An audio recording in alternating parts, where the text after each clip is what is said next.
नमस्कार दोस्तों, मैं प्रियंका आप सभी का स्वागत करती हूँ। जो भी बच्चे यूपीएससी, यूपीपीएससी या फिर यूपी ट्रिपल एससी से रिलेटेड किसी भी एग्ज़ाम की तैयारी कर रहे हैं, उन सभी के लिए ये वीडियो काफ़ी हेल्पफुल है। तो आज की क्लास में हम पढ़ने वाले हैं ज्योग्राफी। तो चलिए स्टार्ट करते हैं। ज्योग्राफी मतलब जियो मीन्स अर्थ होता है, ग्राफी मीन्स डिस्क्रिप्शन। जिस भी सब्जेक्ट में हम अर्थ के बारे में पढ़ते हैं उसे हम ज्योग्राफी बोलते हैं। तो यदि हम पृथ्वी के बारे में पढ़ना जा रहे हैं तो सबसे पहले हमें पृथ्वी की आकृति पता होनी चाहिए, शेप ऑफ अर्थ पता होना चाहिए। तो जानकारी के लिए बता दूं कि एक गोलाकार पिंड के रूप में पृथ्वी ध्रुवीय क्षेत्रों पे चपटे होने के कारण एक आदर्श गोले की विशेषता को पूरा नहीं करता है। पृथ्वी के ध्रुवीय क्षेत्र, जहाँ पर ये पृथ्वी के ध्रुवीय क्षेत्र जो कि चपटे पाए जाते हैं, वही जो इसका मध्य क्षेत्र है उसमें उभार पाया जाता है, बल्ज पाया जाता है। इसी तरह ये एक जियोइड शेप जिसको बोलते हैं, चपटा शेप है इसका, ऐसा शेप ये दिखाती है पृथ्वी, पूर्ण रूप से गोलाकार पिंड नहीं है। अब ये ध्रुवीय क्षेत्र जो हैं, ये इसके जो पोलर रीजन हैं, ये चपटे क्यों हैं, अगर इनके कारण के बारे में जानें तो पृथ्वी की दो गतियाँ होती हैं। एक तो वो घूर्णन करती है और एक सूर्य के चारों ओर परिक्रमण करती है। तो जो उसकी घूर्णन गति है, आप एग्जाम्पल ले सकते हो, जैसे लट्टू देखा होगा, तो लट्टू क्या होता है, वो घूर्णन गति करता है। तो पृथ्वी के द्वारा भी एक घूर्णन गति की जाती है, वो अपने अक्ष पे चारों ओर घूमती है, इसे घूर्णन गति कहते हैं। तो जब ये घूर्णन कर रही होती है तो एक फ्लाइंग फोर्स लगता है, ठीक है। तो वो जो फ्लाइंग फोर्स लगता है पोलर रीजन पे, ध्रुवीय क्षेत्रों में, तो जो पृथ्वी का द्रव्यमान है वो क्या होता है, मध्य भाग की ओर आकर्षित होता है। तो जब मध्य भाग की ओर आकर्षित होगा इसका द्रव्यमान, तो बीच में एक बल जाएगा, उभार आएगा, और जो ये ध्रुवीय क्षेत्र हैं ये क्या हो जाएंगे, चपटे हो जाएंगे। तो इस तरीके की एक आकृति पृथ्वी शो करती है, पृथ्वी दिखाती है। लेकिन इसमें आप ये याद रखिएगा कि पृथ्वी का द्रव्यमान नियत रहता है, पृथ्वी के द्रव्यमान में कोई भी परिवर्तन नहीं होता है, ठीक है। तो ये है पृथ्वी। अब पृथ्वी के शेप के बारे में हमने जान लिया है, इसी के साथ साथ अब हम जानेंगे कि पृथ्वी की गतियाँ कौन कौन सी हैं। तो जैसा कि मैंने बताया, पृथ्वी की दो गतियाँ होती हैं। कौन कौन सी गति? जो पहली गति है उसे हम बोलते हैं घूर्णन गति। कौन सी गति? घूर्णन गति। घूर्णन गति हमने अभी एग्जाम्पल दिया था, जिसमें पृथ्वी क्या कर रही है, अपने अक्ष के चारों ओर घूम रही है। अक्ष क्या है पृथ्वी का, अभी बाद में मैं डिटेल में बताऊंगी। सबसे पहले अगर ये पृथ्वी का अक्ष है, ठीक है, ये अक्ष मानते हैं, तो इसी अक्ष के चारों ओर क्या होती है, ऐसे इस अक्ष से पृथ्वी क्या करती है, रोटेट करती है, ठीक है।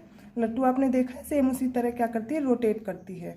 तो कोई भी पिंड अपने अक्ष के परिता एक पूरा चक्कर लगा ले तो इस गति को हम क्या कहते हैं, घूर्णन गति कहते हैं।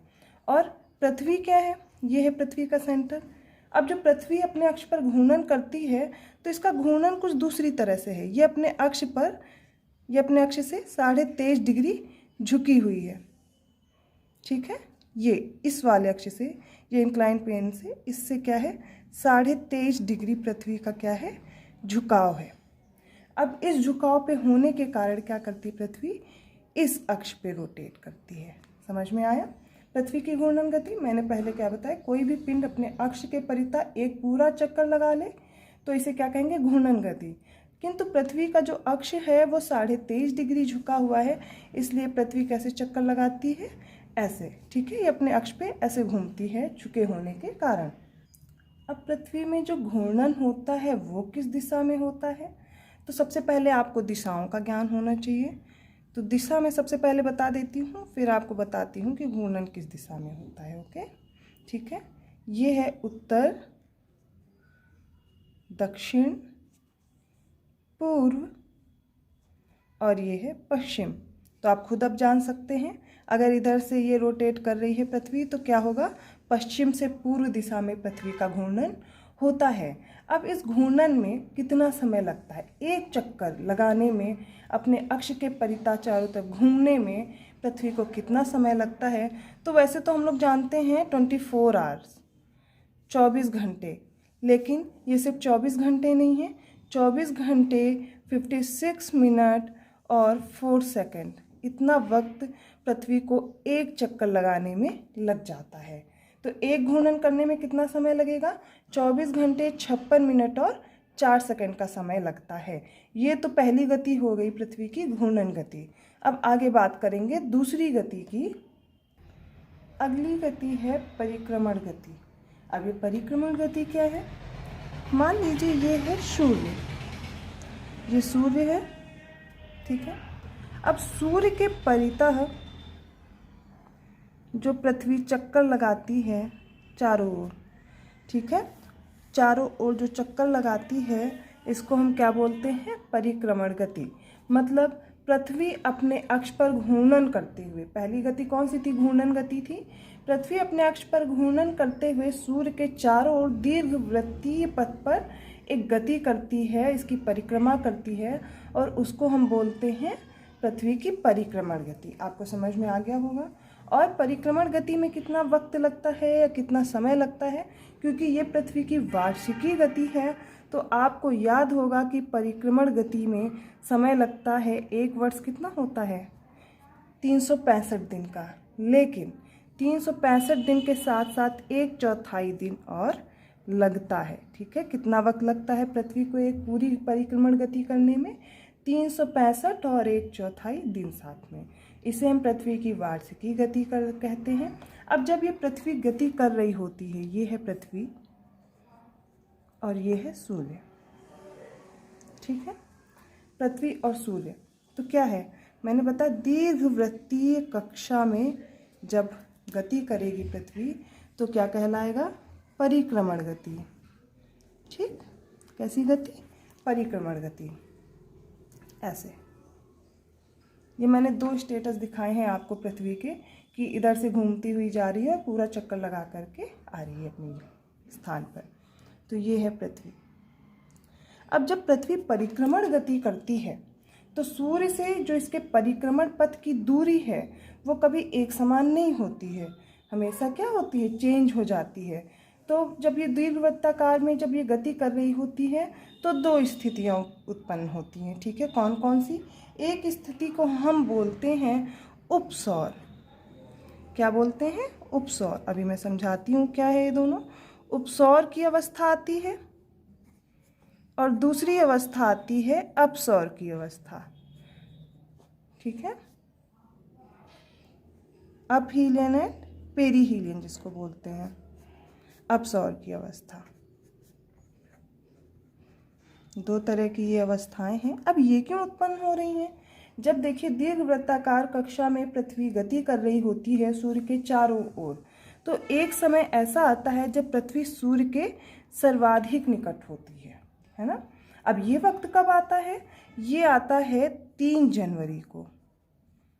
3 जनवरी को ऐसा समय आता है जब पृथ्वी सूर्य के सर्वाधिक निकट होती है और ऐसी स्थिति को हम अपसौर की अवस्था कहते हैं। दूसरी स्थिति क्या है? सॉरी, ये उपसौर की अवस्था है, आगे अपसौर की अवस्था आएगी। तो अपसौर की अवस्था क्या है? जब पृथ्वी से सूर्य की दूरी सबसे क्या हो जाएगी? सर्वाधिक हो जाएगी, मैक्सिमम हो जाएगी। और सर्वाधिक दूरी के समय कैसी कंडीशन आएगी? अपसौर की अवस्था, ठीक है। अपसौर की अवस्था आएगी। अब ये कब होती है अपसौर की अवस्था? ये हमेशा 4 जुलाई को ऐसी अवस्था उत्पन्न होती है जब पृथ्वी क्या होगी? सर्वाधिक दूरी पे होगी सूर्य से। और जब यहाँ पे देखेंगे उपसौर वाली अवस्था में तो सूर्य के सर्वाधिक निकट होगी पृथ्वी। तो हमने 2 तरह की गतियाँ पढ़ी पृथ्वी की, एक घूर्णन गति पढ़ी और दूसरी परिक्रमण गति पढ़ी। इसी तरह की सिर्फ 2 गतियाँ होती हैं पृथ्वी की जो कि अपने दीर्घवृत्ताकार कक्षा में सूर्य की परिक्रमा करती है, उसे परिक्रमण गति कहते हैं। और उसी के साथ अपनी घूर्णन गति भी करती है, पृथ्वी अपने अक्ष पर घूमती है, ठीक है। अब हम बात करने वाले हैं पृथ्वी पर अक्षांश तथा देशांतर रेखाएं। अब ये रेखाएं कौन सी होती हैं? अक्षांश और देशांतर रेखाएं। तो ये रेखाएं कोई भी ऐसी नहीं है कि पृथ्वी पर ऐसी रेखाएं उपस्थित हैं। पृथ्वी का अक्ष जो है वहाँ पर कुछ काल्पनिक रेखाएं खींची गई हैं, हमारी सहजता के लिए कुछ रेखाएं बनाई गई हैं ग्लोब में, ठीक है, जिसे हम क्या कहते हैं? अक्षांश या देशांतर रेखाएं। तो अब ये कौन कौन सी हैं? कुछ रेखाएं क्षैतिज होंगी, ठीक है, और कुछ रेखाएं क्या होंगी, इंक्लाइंड होंगी, देशांतर रेखाएं जिन्हें बोलती हैं, जो ध्रुव को मिलाती हुई रेखाएं होंगी। तो अब हम बात करते हैं सबसे पहली रेखा की, जिनको अक्षांश रेखाएं कहते हैं, ठीक है। अब अक्षांश रेखाएं क्या हैं, तो ये मैंने पृथ्वी माना है, या आप इसे ग्लोब समझ सकते हैं, आपने ग्लोब देखा होगा। तो ठीक बीच में ये है पहले तो पृथ्वी का जो सेंटर है। अब इस सेंटर से खींची गई सीधी एक रेखा, ठीक है, क्षैतिज में एक रेखा खींची गई, जिसे हम क्या कहते हैं, 0 डिग्री रेखा। कौन सी, 0 डिग्री। ये क्या करेगी, किसी भी गोले को 2 भाग में डिवाइड कर देगी। आपने गेंद देखा होगा, बॉल देखा होगा, क्रिकेट में यूज़ किया जाता है। उस बॉल को अगर आप बीच से काट देंगे तो देखेंगे 2 अलग अलग गोले हो जाएंगे, है ना, 2 हाफ अर्ध गोले हो जाएंगे। तो ये वाला गोला और ये वाला गोला, देखिए हमने आपको बताया था अभी दिशाएं याद रखिएगा, ठीक है। तो सबसे पहले इसको क्या बोलते हैं, 0 डिग्री रेखा। 0 डिग्री कौन सी रेखा, 0 डिग्री अक्षांश रेखा। 0 डिग्री अक्षांश रेखा। इसी को हम भूमध्य रेखा भी कहते हैं, जो मध्य से पृथ्वी से गुजरती, इसको हम भूमध्य रेखा भी कहते हैं। इसका एक और नाम है विषुवत रेखा भी बोलते हैं इसको। तीनों नाम याद रखिएगा, ठीक है। इंग्लिश में इक्वेटोरियल लाइन कहते हैं, याद रखिएगा। 0 डिग्री लैटिट्यूड, अक्षांश को हम क्या बोलते हैं, लैटिट्यूड बोलते हैं। तो पहली रेखा ये है। अब ये क्या करेगी, ये पृथ्वी को 2 अर्धगोलों में विभाजित कर देगी। तो पहला गोला कौन सा है, उत्तरी गोलार्ध। दिशा याद होगी आपको, इसको बोलते हैं हम उत्तरी गोलार्ध। और इस अर्धगोले को हम कहेंगे दक्षिणी गोलार्ध, ठीक है। 2 अर्धगोले हमें मिल गए हैं। तो अगर अक्षांश की हम परिभाषा की बात करें तो उसके लिए किसी स्थान का अक्षांश उस स्थान द्वारा भूमध्य रेखा के सापेक्ष पृथ्वी के केंद्र से निर्मित किए गए कोण को कहा जाता है। अब इस परिभाषा का क्या अर्थ है, देखिए ये है भूमध्य रेखा, यहाँ पे ये रहा इसका सेंटर, ठीक है। इसके ठीक केंद्र से हर 1 डिग्री पे खींची गई रेखा, जैसे यहाँ पे है, यहाँ से मान लेते हैं 1 डिग्री का कोण बना रही है यहाँ पे पृथ्वी। देखिए एग्जाम्पल के लिए, कोई एग्जैक्ट ऐसा कोण 1 डिग्री पे नहीं बनेगा। ये 1 डिग्री अगर यहाँ पे हो रहा है तो इसी से ठीक स्ट्रेट भूमध्य रेखा के सापेक्ष जो रेखा खींची जाती है उसे हम क्या बोलते हैं, अक्षांश रेखा खींचे जाते हैं। जो उत्तर में जितनी रेखाएं खींची जाएंगी उन्हें उत्तरी अक्षांश से प्रदर्शित करेंगे, और जो दक्षिण में रेखाएं, दक्षिणी गोलार्ध से संबंधित अक्षांश रेखाएं होंगी उनको हम दक्षिणी अक्षांश रेखाएं कहते हैं, ठीक है, ये याद रखिएगा। अब देखो जो अक्षांश रेखाएं हैं उनमें ऐसे ही हम हर 1 डिग्री पे रेखाएं खींचते चले जाएंगे। तो ऐसे कर करके एक पूरा गोला आप देखिए यहाँ पर, और ऊपर तक जाएंगे तो हम इस तरीके से 1 2 3 4 करते हुए जब जाएंगे तो सारी कितनी रेखाएं बन जाएंगी, ऐसे करके हम 90 रेखाएं ऊपर खींचेंगे, और नीचे कितनी होंगी, 90 रेखाएं, ठीक उतनी ही 90 रेखाएं हम नीचे भी खींच पाएंगे। ये सारी क्या हैं, अक्षांश रेखाएं। तो टोटल अक्षांश रेखाएं कितनी हो जाएंगी, ठीक है। ये है उत्तरी गोलार्ध और ये है दक्षिणी गोलार्ध। अभी हम सिर्फ अक्षांशों की बात कर रहे हैं। अक्षांशों को हम डिग्री में, मिनट में और सेकंड में भी नापते हैं, ठीक है। जब अक्षांश और देशांतर आपको लैटिट्यूड और लॉन्गिट्यूड में सिखा दूंगी, फिर मैं बताऊंगी कैसे हम यहाँ पर लोकेशन ढूंढ सकते हैं। किसी भी अगर हमें लोकेशन दिया गया डिग्री या मिनट में, जैसे 28 डिग्री 40 मिनट हमें नॉर्थ में कोई चीज़ ढूंढनी है तो हम कैसे पता लगाएंगे। उसके लिए हमें सबसे पहले क्या पता होना चाहिए, अक्षांश और देशांतर रेखाएं, लैटिट्यूड एंड लॉन्गिट्यूड पता होना चाहिए। तो अक्षांश रेखा, ठीक है, क्या है, काल्पनिक रेखा है जो समान अक्षांश वाले स्थानों को मिलाती है। पृथ्वी पर उत्तरी गोलार्ध और दक्षिणी गोलार्ध में, उत्तरी गोलार्ध और दक्षिणी गोलार्ध में सिर्फ ये जो ध्रुव हैं यहाँ पर रेखाएं नहीं बन पाती हैं ऊपर जाने पे, यहाँ पे सिर्फ बिंदु मात्र पाए जाते हैं। क्यों, क्योंकि यहाँ पर रेखाएं ऊपर से नीचे तक आएंगे, देखिए पॉइंट मैंने बना दिए हैं उत्तरी ध्रुव और दक्षिणी ध्रुव पर, तो सिर्फ क्या रहेंगे, यहाँ पर पॉइंट्स बचेंगे। पहली रेखा हमने याद कर ली, 0 डिग्री अक्षांश रेखा, भूमध्य रेखा या फिर विषुवत रेखा। तो अगर उत्तरी गोलार्ध की बात करें, सिर्फ उत्तरी गोलार्ध में कितनी रेखाएं बन पाएंगी, तो आप देखिए उत्तरी गोलार्ध में यहाँ से हमने बताया था 1 डिग्री का कोण बनाते हुए 90 डिग्री तक जाएंगे। तो उत्तरी गोलार्ध में टोटल 90 अक्षांश हैं, ठीक है। और दक्षिणी गोलार्ध में भी ठीक उतनी ही रेखाएं हैं, अभी काउंट किया था मैंने। तो कितनी हो जाएंगी, ये हो गई 90, ठीक है। लेकिन याद कीजिए एक हमने और रेखा खींची हुई है, ये 0 डिग्री अक्षांश रेखा, 90 ऊपर 90 नीचे और एक ये। तो टोटल कितनी हो जाएंगी, एक क्या हो जाएगी, केंद्रीय अक्षांश जिसको बोलते हैं, केंद्रीय अक्षांश वाली रेखा। तो टोटल कितनी हो जाएंगी, अब हम काउंट करेंगे, इसमें एक और जोड़ देंगे। तो टोटल 90 90 180 और एक क्या होगी, केंद्रीय अक्षांश रेखा। टोटल अक्षांश कितने हैं, 181 हैं। कुल अक्षांशों की संख्या हमारे पास कितनी है, 181 है। याद रखिएगा, ये बहुत ही महत्वपूर्ण है। कुल अक्षांशों की संख्या 181। अगर हमसे पूछा जाए कुल अक्षांश रेखाएं कितनी हैं, तो हमारा उत्तर क्या होगा। देखिए हमने क्या बोला, उत्तरी ध्रुव और दक्षिणी ध्रुव पर रेखाएं नहीं बन पाती, केवल बिंदु होते हैं। बिंदु होंगे तो हम क्या करेंगे, इनमें से ये 2 बिंदु माइनस कर देंगे, हमारे पास कितने बचेंगे, 179। ये क्या है, कुल अक्षांश रेखा है, कुल अक्षांश रेखाएं कितनी है हमारे पास, 179। तो अक्षांश रेखा आप सीख रहे हैं कैसे खींचते हैं। हर 1 डिग्री से कोण बनाते हुए जो भूमध्य रेखा के सापेक्ष रेखाएं खींची गई हैं उन्हें हम अक्षांश रेखा कहते हैं। अब इनमें जो भी महत्वपूर्ण रेखाएं हैं वो हम जान लेते हैं। तो लगभग यहाँ से ऊपर जाएंगे तो 23.5 डिग्री के आसपास जो एक रेखा है उत्तरी गोलार्ध में, और 23.5 डिग्री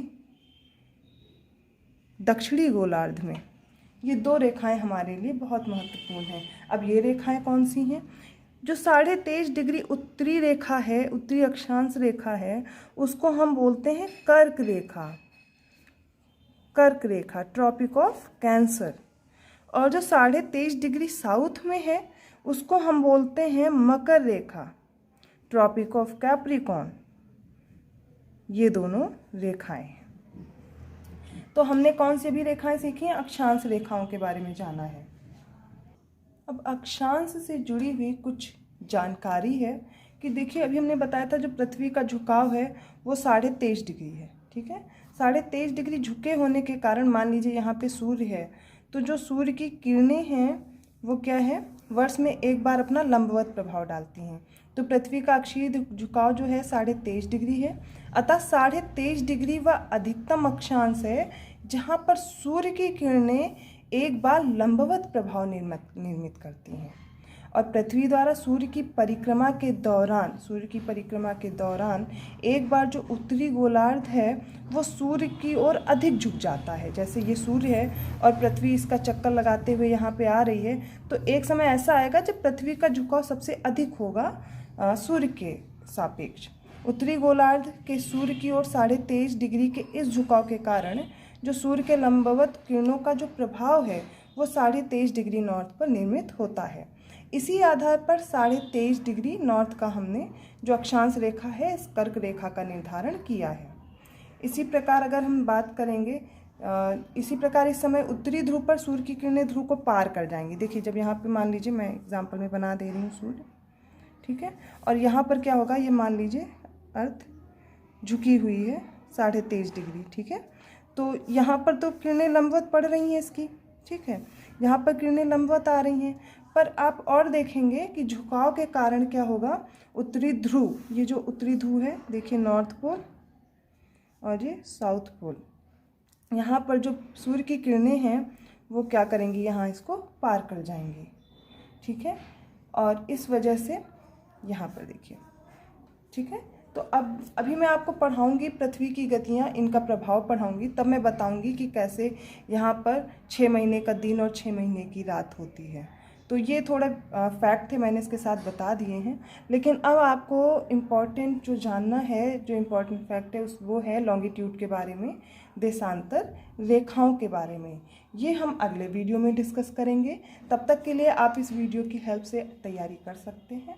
और अगर आपको कोई जानकारी चाहिए या आप कुछ और भी हमें सुझाव देना चाहते हैं तो आप नीचे कमेंट कर सकते हैं, आप अपना सुझाव हमें दे सकते हैं। आपको वीडियो अच्छा लगा हो तो प्लीज़ लाइक कीजिएगा और शेयर कीजिए और लोगों को। ऐसे ही आपको और महत्वपूर्ण वीडियो मिलते रहेंगे और एग्ज़ाम T20 चैनल को आप सब्सक्राइब भी कर लें।